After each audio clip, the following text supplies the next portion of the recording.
ನಮಸ್ತೆ friends, welcome to Ashwini ಕನಸು blog. ಎಲ್ಲ ಹೇಗಿದ್ದೀರಾ? ಚೆನ್ನಾಗಿದ್ದೀರಾ ಅಂತ ಭಾವಿಸ್ತಾ ಇವತ್ತರ ಬ್ಲಾಗ್ ಸ್ಟಾರ್ಟ್ ಮಾಡ್ತಾ ಇದ್ದೀನಿ.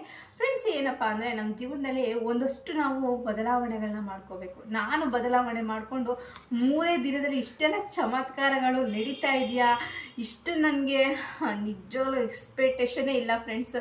ಈ ಥರ ಒಂದು 3 ದಿನದಲ್ಲಿ ಇಷ್ಟೊಂದು ಚಮತ್ಕಾರಗಳು ನನ್ನ ಲೈಫಲ್ಲಿ ನಡೀತಾ ಇದೆ ಅಂತ. ಇದನ್ನು ಅವಾಗಲಿಂದ ನಾನು ರೂಢಿ ಮಾಡ್ಕೊಂಡು ಬಂದಿದ್ರೆ ಇವತ್ತು ನಾನು ಎಷ್ಟು ಚೆನ್ನಾಗಿರ್ತಿದ್ದೆ ಅನ್ನೋದಕ್ಕೆ ಒಂದು ಕಾರಣ. ಅದು ಏನೆಲ್ಲ ಆಯಿತು ಅನ್ನೋದನ್ನ ನಾನು ನಿಮಗೆ ತೋರಿಸ್ತೀನಿ ಫ್ರೆಂಡ್ಸ್. ನಿಜವಾಗ್ಲೂ ಹೇಳ್ಬೇಕಂದ್ರೆ ನನ್ನಷ್ಟು ಸ್ವಲ್ಪ ಸೋಂಬೇರಿತನ, ಯಾಕಂದರೆ ನನಗೆ ಆರೋಗ್ಯ ವಿಷಯದಿಂದಲೇ ಸೋಂಬೇರಿತನ ಆಗ್ತಿದೆ. ಯಾಕಂದರೆ ನೈಟು ಮಲ್ಕೊಳ್ಳೋದು ಲೇಟು, ಮತ್ತು ಹಾಗೆ ಬೆಳಿಗ್ಗೆ ಹೇಳೋದು ಲೇಟು. ಬಿಡು ಅಂತ ನಮ್ಮ ಮನೆಯವ್ರು 5 ಗಂಟೆಗೆ ಹೋಗ್ತಾರೆ, ಇನ್ನೇನು ನಾವು ಇದು ಮಾಡೋದು ಅಂತ ಅಂದ್ಕೊಂಡು 7 ಗಂಟೆಗೆ ಹೇಳೋದು, ಒಂದೊಂದಿನ 8 ಗಂಟೆಗೆ ಹೇಳೋದು. ಟೈಮಿಂಗ್ಸೇ ಇರ್ತಿತ್ತಿಲ್ಲ. ಮತ್ತು ತೀರಾ ಸುಸ್ತು, ಸಂಕಟ, ಆಯಾಸ, ಮತ್ತು ನನಗೆ ಕೈಕಾಲಿಗೆ ಶಕ್ತಿ ಇಲ್ದಂಗೆ ಆಗೋದು. ಬೆಳಿಗ್ಗೆ ಕಾಫಿ ಕುಟ್ಬಿಟ್ಟು ಸುಮ್ಮನೆ ಕೂತ್ಕೊಳ್ಳುವಂಥದ್ದು, ಯಾವುದ್ರ ಮೇಲೂ ಆಸಕ್ತಿ ಇಲ್ಲ. ಇದೆಲ್ಲ ನನಗೆ ಒಂಥರ ಕೆಟ್ಟ ಅಭ್ಯಾಸಗಳಾದಂಗೆ ಆಗ್ಬಿಟ್ಟಿತ್ತು. ಆದರೆ ನಾನು ನಿಜವಾಗ್ಲೂ ಈ 3 ದಿನ ನಾನು ಮಾಡಿರೋದು ನನ್ನ ಲೈಫಲ್ಲಿ ಒಂಥರ ಹೊಸ ಚೈತನ್ಯ. ಆರೋಗ್ಯ ಸರಿಯಾಗಿದೆ, ಮನಸ್ಸಿಗೆ ನೆಮ್ಮದಿ ಇದೆ, ಏನೋ ಒಂಥರ ಪ್ರಶಾಂತತೆ ಇರುತ್ತೆ. ಎಷ್ಟು ಒಂಥರ ಆ್ಯಕ್ಟಿವ್ ಆಗಿರ್ತೀನಿ ಅಂದರೆ ಅದನ್ನು ನಾನು ಹೇಳೋಕ್ಕೆ ಸಾಧ್ಯ ಇಲ್ಲ. ಅದು ಏನು ಮಾಡಿದೆ ಅನ್ನೋದನ್ನು ನಿಮ್ಗೆ ಹೇಳ್ತೀನಿ. ಅದಕ್ಕಿಂತ ಮೊದಲು ಫ್ರೆಂಡ್ಸ್, ನಾನಿವತ್ತು ದ್ರಾಕ್ಷಿ ಅಂದರೆ ನನಗೆ ತುಂಬ ಇಷ್ಟ, ನನ್ನ ಒಂದು ಫೇವ್ರೇಟ್ ಅಂತ ಅನ್ಬೋದು. ನಾನು ಮೆಚರ್ಡ್ ಆದ ಟೈಮಲ್ಲಿ ನನಗೆ ದ್ರಾಕ್ಷಿ ಹಣ್ಣು ಸಿಕ್ಕಾಪಟ್ಟೆ ಇಷ್ಟ. ನಮ್ಮ ಮನೇಲಿ ದಿನ, ನೀವು ನಂಬ್ತಿರೋ ಬಿಡ್ತಿರೋ, ಇದು ಸತ್ಯ, ಡೈಲಿ ಅರ್ಧ kg ದ್ರಾಕ್ಷಿ ತಿಂತಿದ್ದೆ ನಾನು. ಬೆಳಿಗ್ಗೆ ಅಮ್ಮ ಅವಾಗ ಅಂಗಡಿ ಇಟ್ಟಿದ್ರು, ಅಂಗಡಿಗೆ ಹೋಗ್ಬೇಕಾದ್ರೆ ಅವ್ರಿಗೆ ಟಿಫನ್ ತೊಗೊಂಡು ಹೋಗ್ತಿದ್ದೆ. ಆವಾಗ ಇದೇ ಸೀಸನಲ್ಲಿ ದ್ರಾಕ್ಷಿ ಸಿಗೋದಲ್ವಾ, ಅಮ್ಮ ಏನು ಮಾಡ್ತಿದ್ರು, 1/4 kg ತೆಗೆದು ಕೊಟ್ಟು ಕಳಿಸ್ತಿದ್ರು. ಕೂತ್ಕೊಂಡು ಮನೇಲಿ ಒಬ್ಬಳೇ ಇರ್ತಿದ್ನಲ್ಲ, ಅಮ್ಮ ಅಂಗಡೀಲಿ ಇರ್ತಿದ್ರು, ತಮ್ಮ ಡ್ಯೂಟಿ, ತಂಗಿ ಅಜ್ಜಿ ಮನೇಲಿದ್ದು, ಅಮ್ಮನ ಜೊತೆ ಇದ್ದೆ. ಆವಾಗ 1/4 kg ತೆಗೆದುಕೊಡೋರು. ಅದನ್ನ ಬಂದು ತೊಳೆದ್ಬಿಟ್ಟು ಮಧ್ಯಾಹ್ನಕ್ಕೆಲ್ಲ ಖಾಲಿ ಮಾಡ್ಕೊಂಡ್ಬಿಡುವೆ. ಮಧ್ಯಾಹ್ನಕ್ಕೆ ಅಂತಲ್ಲ, ಕೂತ್ಕೊಂಡು TV ನೋಡ್ತಾ ಖಾಲಿ ಮಾಡ್ಕೊಂಡ್ಬಿಡುವೆ. ಮತ್ತು ನನ್ನ ತಮ್ಮ 12 ಗಂಟೆಗೆ ಡ್ಯೂಟಿಯಿಂದ ಅವನು 1/4 kg ತಗೊಬಂದು ಕೊಡ್ತಿದ್ದೆ. ಡೈಲಿ ಅಮ್ಮ ತಮ್ಮ ಇಬ್ಬರು ಅವ್ನು ಡ್ಯೂಟಿ ಮುಗಿಸ್ಕೊಂಡು ಬರ್ತಾ ಅಲ್ಲಿ ಅವಾಗೆಲ್ಲ 10 ರೂಪಾಯಿ 20 ರೂಪಾಯಿ ಇತ್ತು. ಆವಾಗ ಒಂದು ಟೈಮಲ್ಲಿ 1/4 kg 20 ರೂಪಾಯಿ, 1/4 kg 10 ರೂಪಾಯಿ ಇರ್ತಿತ್ತು. ಆವಾಗ ಅಮ್ಮ ತಮ್ಮ ಇಬ್ಬರು ತಂದ್ಕೊಡ್ತು. ಡೈಲಿ ಅರ್ಧ kg ದ್ರಾಕ್ಷಿ ಹಣ್ಣು ತಿನ್ಬೇಕು ಸಂಜೆ ಹೊತ್ತು. ಸಂಜೆ ಊಟ, ಮಧ್ಯಾಹ್ನ ಊಟ ಇಲ್ಲ, ಹಣ್ಣೆ ನನಗೆ. ಅವಳು ಎಷ್ಟು ದಪ್ಪ ಇದ್ದೆ ಫ್ರೆಂಡ್ಸ್, ಅವಾಗ ಕೆನ್ನೆಲ್ಲ ಒಳ ಆಪಲ್ ಥರ ಇರ್ತಿತ್ತು. ನನಗೆ ದ್ರಾಕ್ಷಿ ಹಣ್ಣು ಅಂದರೆ ಅಷ್ಟು ಇಷ್ಟಪಡ್ತಿದ್ದೆ. ಇವಾಗ ಅದೇ ನಾನು ಫ್ರೂಟ್ಸ್ಗಳಂದ್ರೆ ಇಷ್ಟನೇ ಪಡಲ್ಲ, ಅಂದರೆ ನನಗೆ ಆ್ಯಪಲು ಇವೆಲ್ಲ ಇಷ್ಟಪಡಲ್ಲ. ಇದೊಂದು ಇಷ್ಟಪಟ್ಟು ಸಿಕ್ಕಾಪಟ್ಟೆ ತಿಂತಿದ್ದೆ. ಇವಾಗ ತುಂಬ ದಿನ ಆದಮೇಲೆ ಇವತ್ತು ದ್ರಾಕ್ಷಿ ತಿನ್ನಬೇಕು ಅಂತ ವರ್ಷಕ್ಕೆ ತಂದಿಡ್ತೀನಿ. ಆದರೆ ನಾನು ತಿನ್ನಬೇಕು ಅಂತ ಇದಕ್ಕೆ ಹಾಗೆ ತಿನ್ನೋಕ್ಕೆ ಬೇಜಾರಾಗ್ತೈತೆ. ಇದನ್ನು ಏನು ಮಾಡ್ಕೊಂಡು ತಿನ್ನೋಣ ಅಂತ ಅನ್ನಿಸ್ತೈತೆ. ಬನ್ನಿ ಫಸ್ಟ್ ಇದನ್ನು ವಾಶ್ ಮಾಡ್ಕೊಂಡು ಬರ್ತೀನಿ.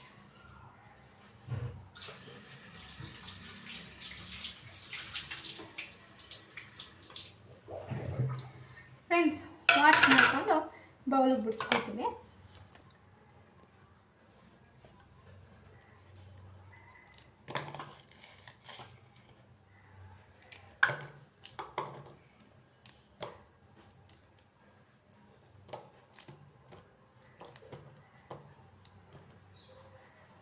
ಸಾಕು, ಜಾಸ್ತಿ ಬೇಡ.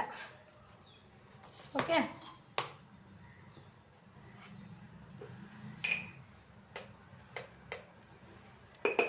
ಇದಕ್ಕೆ ಸ್ವಲ್ಪ ಉಪ್ಪು ಹಾಕೋತಾ ಇದ್ದೀನಿ.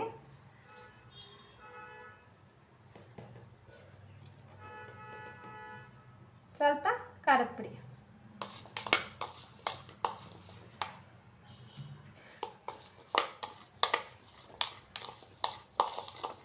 ಫ್ರೆಂಡ್ಸ್, ಇದಕ್ಕೆ ಚಾಟ್ ಮಸಾಲೆ ಹಾಕೋಬೋದು, ಮತ್ತು ಹಾಗೆ ಒಂದು ಸ್ವಲ್ಪ ಪೇಪರ್ ಪೌಡ್ರ್ ಹಾಕೋಬೋದು. ನಿಂಬೆಹಣ್ಣು ಬಿಟ್ಕೊಳ್ಳಿ, ತುಂಬಾ ಚೆನ್ನಾಗಿರುತ್ತೆ. ನಾನು ಅದೇನು ಆ್ಯಡ್ ಮಾಡ್ತಿಲ್ಲ, ಯಾಕಂದರೆ ನಾನು ಸ್ವಲ್ಪ ತಗೊಂಡಿರೋದೇ ಸ್ವಲ್ಪ. ಸಾಕು, ಜಾಸ್ತಿ ಫ್ರೂಟ್ಸ್ ಅಂದರೆ ಅಷ್ಟಕ್ಕಷ್ಟೇ ಏನು ಇಷ್ಟ ಆಗಲ್ಲ ಫ್ರೆಂಡ್ಸ್. ಅವಾಗ ಜಾಸ್ತಿ ಇಷ್ಟಪಡ್ತಿದ್ದೆ, ಇವಾಗ ತಿನ್ನೋಕ್ಕಾಗಲ್ಲ. ಥರ ಮಾಡ್ಕೊಂಡಿದ್ದೀನಿ.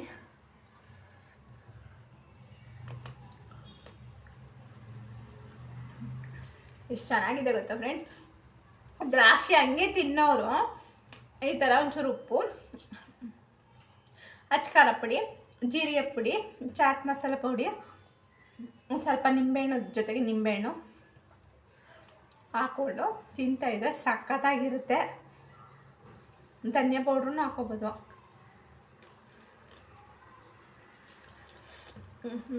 ಕಳೆದೋದೆ. ಅಷ್ಟು ಇಷ್ಟ ನನಗೆ, ಅಂದರೆ ಇವಾಗ ಅಷ್ಟು ಇಷ್ಟಪಡ್ತೀನಿ ನಾನು. ಫಸ್ಟು ಇವಾಗ ನಾನು ಇದನ್ನ ಸೈಡ್ಗೆ ಇಡೋಣ.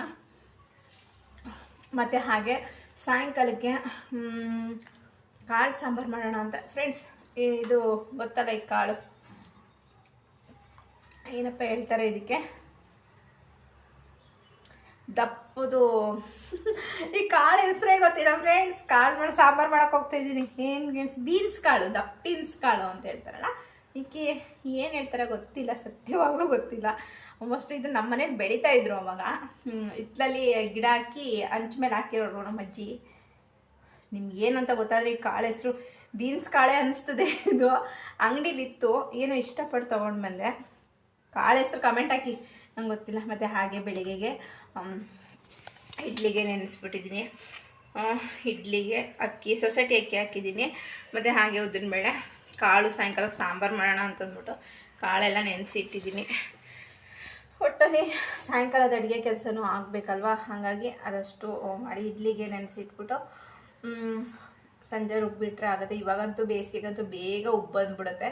ಹಾಗಾಗಿ ಸ್ವಲ್ಪ ಎಷ್ಟು ಬೇಕಷ್ಟು ತೊಗೊಂಡಿಟ್ಕೊಳ್ಳೋಣ ಫ್ರೆಂಡ್ಸ್. ನಾನೇನು ಬದಲಾವಣೆ ಮಾಡಿಕೊಂಡೆ ಅಂತಂದರೆ, ಇವಾಗ ನಾನು ಡೈಲಿ 4 ಗಂಟೆ ಹೇಳ್ತಾ ಇದ್ದೀನಿ ಫ್ರೆಂಡ್ಸ್. 4 ಗಂಟೆ ಎದ್ದು ಕಸ ಗುಡಿಸಿ ಮನೆ ಒರೆಸಿ ಬಾಗಿಲು ನೀರು ಹಾಕ್ಬಿಟ್ಟು 5 ಗಂಟೆ ಒಳಗೆ ನಾನು ದೇವರಿಗೆ ಪೂಜೆ ಮಾಡೋಕ್ಕೆ ಸ್ಟಾರ್ಟ್ ಮಾಡಿದ್ದೀನಿ. ಯಾವಾಗಲಿಂದ ಅಂದರೆ ಸೋಮವಾರದಿಂದ ಸ್ಟಾರ್ಟ್ ಮಾಡಿದ್ದೀನಿ. ಬೆಳಗ್ಗಿನ ಜಾವ ಅಂದರೆ ಸೂರ್ಯ ಉದಯಿಸೋಕ್ಕಿಂತ ಮುಂಚೆ 5 ಗಂಟೆಗೆ ನನ್ನ ಒಂದು ದಿನನಿತ್ಯ ಕೆಲಸಗಳನ್ನ ಮುಗಿಸಿ 5 ಗಂಟೆಗೆ ದೇವರಿಗೆ ದೀಪ ಹಚ್ಚಿ ನವಗ್ರಹ ಸುತ್ತಕ್ಕೆ ಸ್ಟಾರ್ಟ್ ಮಾಡಿದ್ದೀನಿ.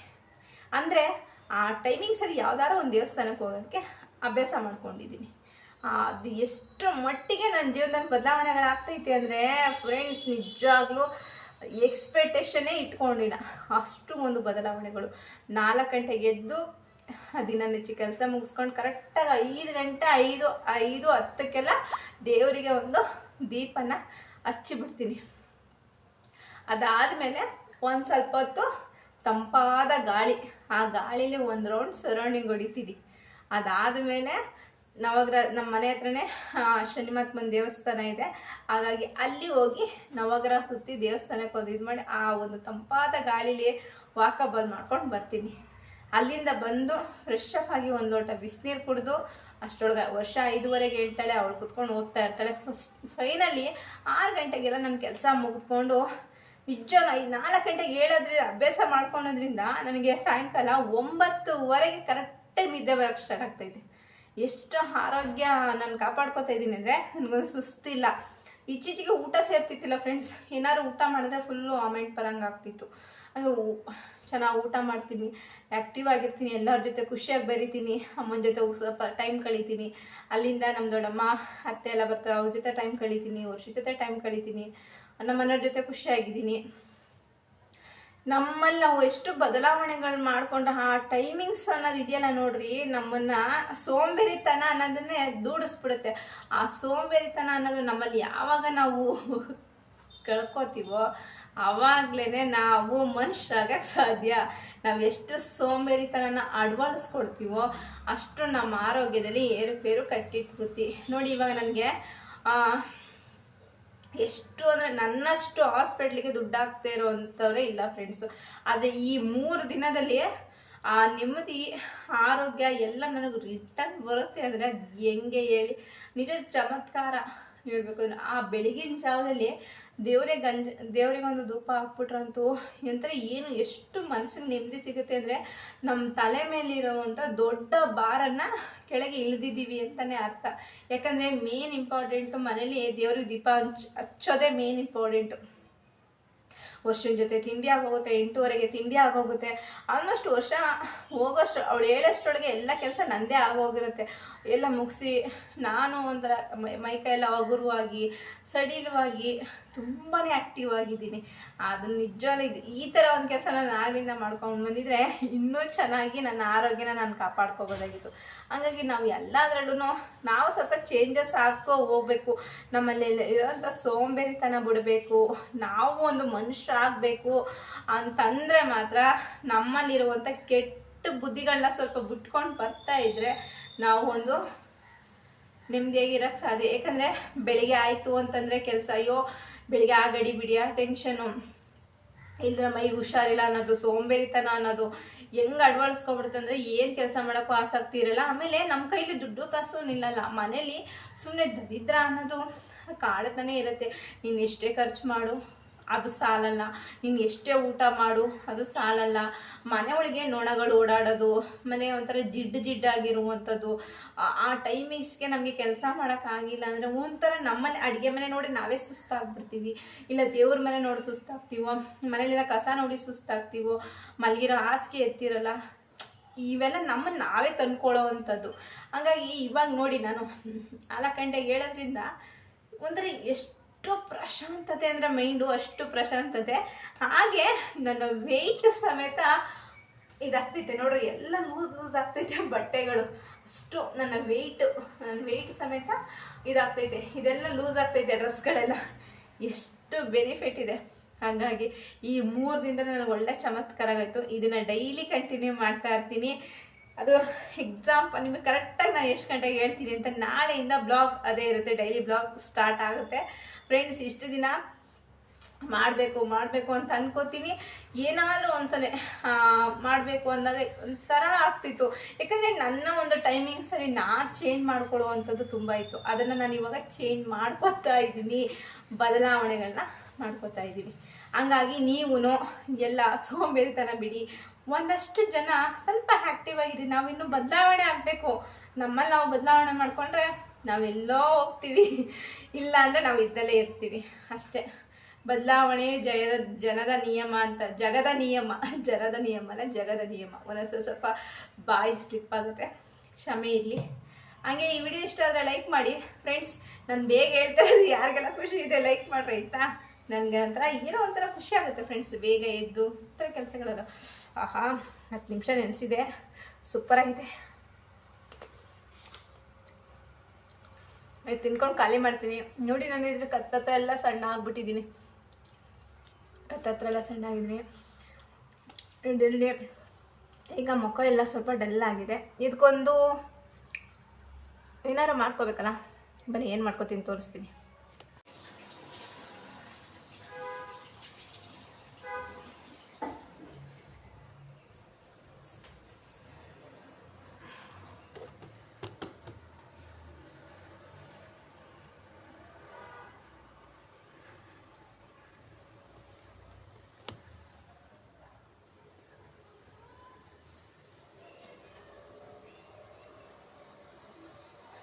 ಫ್ರೆಂಡ್ಸ್, ನನಗೆ ಈ ಸೆಕೆಗಾಲ ಬಂತು ಅಂದರೆ ಸ್ವಲ್ಪ ಸ್ಕಿನ್ನೆಲ್ಲ ಒಂಥರ ಟ್ಯಾನ್ ಆದಂಗೆ ಆಗ್ತಾ ಇರುತ್ತೆ. ಹಾಗಾಗಿ ನಾನು ಬಳಸುವಂಥದ್ದು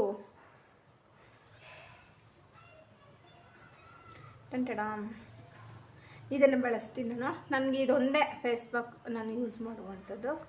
ಇದು ಒಳ್ಳೆ ನನ್ನ ಸ್ಕಿನ್ಗೆ ತುಂಬ ಚೆನ್ನಾಗಿ ಕುತ್ಕೋತದೆ. ಇದು ನಾನು ಅವಾಗವಾಗ ಮಾಡಲ್ಲ, ಬೇಸಿಗೆ ಟೈಮಲ್ಲಿ ಮಾತ್ರ ಖಂಡಿತ ಹಾಕೋತೀನಿ. ಏನಾದರೂ ಸಿಕ್ಕಾಬಟ್ಟೆ ಸೆಕೆ ಫ್ರೆಂಡ್ಸ್, ಏನು ಸೆಕೆ ಸ್ಟಾರ್ಟ್ ಆಗಿಬಿಟ್ಟಿದೆ ಅಂದರೆ ಇವಾಗಂತೂ ಸಿಕ್ಕಾಬಟ್ಟೆ. ಮತ್ತು ಬೇಡದೇ ಇರೋವಂಥ ಜಿಡ್ಡಿದ್ರೆ, ಕಲೆ ಇದ್ದರೆ ಮುಖಕ್ಕೆ ಎಲ್ಲ ಇದಾಗುತ್ತೆ. ಏನಾದರೂ ಒಂದೊಂದು ಸ್ಕಿನ್ಗಳಿಗೆ ಇನ್ನೂ ಬೇಕು ಮುಖಕ್ಕೆ, ಇಲ್ಲಾಂದರೆ ಮುಖ ನೋಡೋಕ್ಕಾಗಲ್ಲ, ಫುಲ್ಲು ಇದಾಗೋಗುತ್ತೆ. ಇದೊಂದು ಅರ್ಧ ಗಂಟೆ ಇರಬೇಕು. ಇದನ್ನು ಹಾಕ್ಬಿಟ್ಟು ಲಿಪ್ಪು ಏನು ಸಿಂಕ್ ಮಾಡಬೇಡಿ. ಒಂಥರ ಪ್ಯಾಕ್ ಅಲ್ಲ ಇದು, ಹಂಗೆ ಸಿಪ್ಪೆ ತೆಗೆದ್ರೆ ಆಯಿತು, ಮುಖ ಕ್ಲೀನಾಗಿ ಬಂತು. ನನಗೆ ಮಾತ್ರ ಸ್ಕಿನ್ ತುಂಬ ಚೆನ್ನಾಗಿ ಕಾಪಾಡ್ಕೋತೀನಿ ಫ್ರೆಂಡ್ಸ್. ನೋಡಿ ಸುಳಿ ಬೇರೆ ಆಗ್ಬಿಟ್ಟಿದೆ ನೋಡಿ, 1 2 ನೋಡಿ, 1 2 3 4 5. ಇದು ಏನಕ್ಕೆ ಬರುತ್ತೆ ಅಂತ ಗೊತ್ತಿಲ್ಲ ಫ್ರೆಂಡ್ಸ್, ಇಚ್ಚಿಚ್ಚಿಗೆ ಬಂದುಬಿಟ್ಟಿದೆ ನೋಡ್ರಿ. ನಂಗೆ ಅವಾಗೆಲ್ಲ ಇವೆಲ್ಲ ಇತ್ತಿಲ್ಲ. ಈಗ ಒಂದು 3-4 ವರ್ಷನೇ ಆಯಿತು ನೋಡಿ ಹೇಗೆ ಬರ್ತಾಯಿದೆ ಅಂತ ಅಂದ್ಬಿಟ್ಟು ಬೇಜಾರಾಗುತ್ತೆ. ಸ್ಕಿನ್ನೆಲ್ಲ ಚಂದ, ಏನು ಚಂದ ಕಂಡ್ಕುಂಡ ಅಂತ ಹೇಳ್ತಾರಲ್ಲ ಹಂಗೆ. ಹುಡುಗಿ ಮಾತ್ರ ಬ್ಯೂಟಿ, ಆದರೆ ಇದೆಲ್ಲ ಹೆಂಗೆ ತೆಗಿಯೋದು ಅಂತ ಗೊತ್ತಿಲ್ಲ. ನಾನು ಏನೇನೋ ಹೇಳ್ತಾರೆ ಅದನ್ನೆಲ್ಲ ಮಾಡ್ಕೊಳ್ಳೋಕ್ಕೆ ಭಯ ನೋಡಿ. ಸ್ಕಿನ್ನು ಫುಲ್ಲು ಮುಖ ಎಲ್ಲ ಒಡ್ಕೊಂಡಂಗೆ ಆಗ್ಬಿಟ್ಟಿದೆ. ಇದು ಹಾಕಿದ ತಕ್ಷಣ ಉರಿತೈತೆ ಮುಖ ಎಲ್ಲ.